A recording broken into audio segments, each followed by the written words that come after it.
Hi,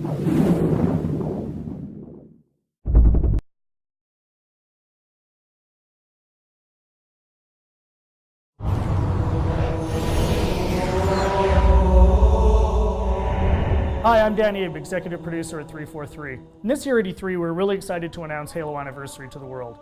We wanted to give an example of campaign, so we used Silent Cartographer to really highlight some of the exciting features we're developing for the game. And now we want to share this with the rest of the world. So this is really your chance to get a behind-the-scenes peek at what we're doing with Halo Anniversary. Hope you enjoy. Okay, so let's dive right in and take a look at Silent Cartographer. This is exactly the same demonstration we gave to the press at E3. In fact, this is exactly the same build. So the exciting thing is that this build has come a really long way since we showed this at E3. It's kind of funny for me to look at it now and say, hey, the game looks much better now.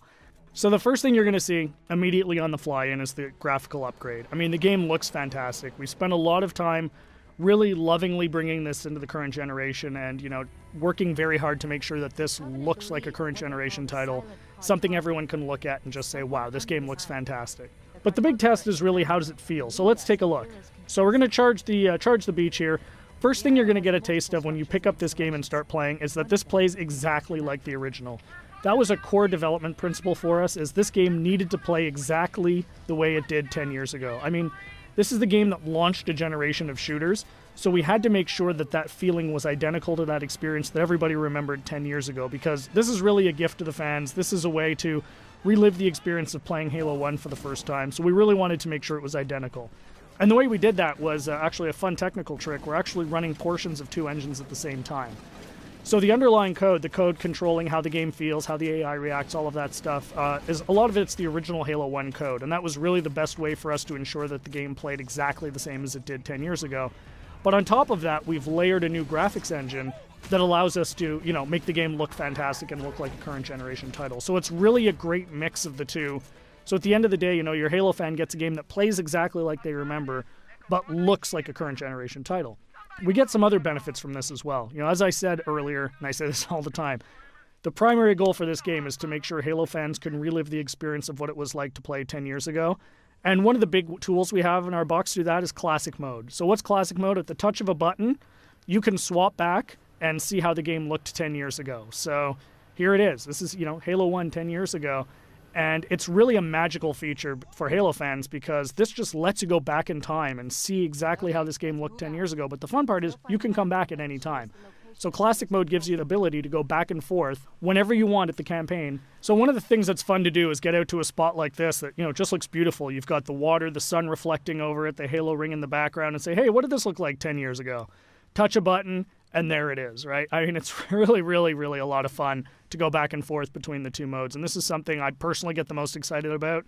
And I think, the fans are really going to love it too. This was definitely a big win at E3. As you can see, the other benefits you get from the new version is you've got the splash effects, the dust effects as you get back onto the beach. The game just looks great. The other thing that's fantastic is for the first time, we're going to have co-op over live for the campaign. So you can hop onto the Warthog with a buddy and just plow through this game and, start mowing down grunts and elites and, just team up with a friend. Get on, go, hook up on live and play through the campaign together. And, we think people are really going to love that too. I often say, what would Halo 1 be without the Magnum? And, of course, the Magnum's back. Everyone remembers that fantastically overpowered pistol that just enabled you to walk through and just mow through hordes of enemies.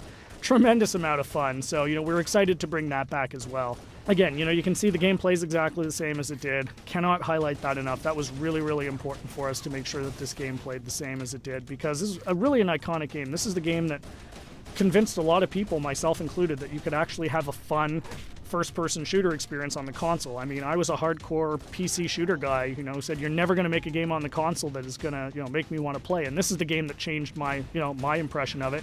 And it's the same for millions of Halo fans. And those fans, that's who this game is for. This game is really a labor of love for us here at 343, and we're really excited to be able to present it to you. So there's your sneak peek of Silent Cartographer. Really just the tip of the iceberg. We've got a lot more features we're going to announce as we get closer to launch. Come to Halo Fest at the end of August and see the whole game in action. See you then.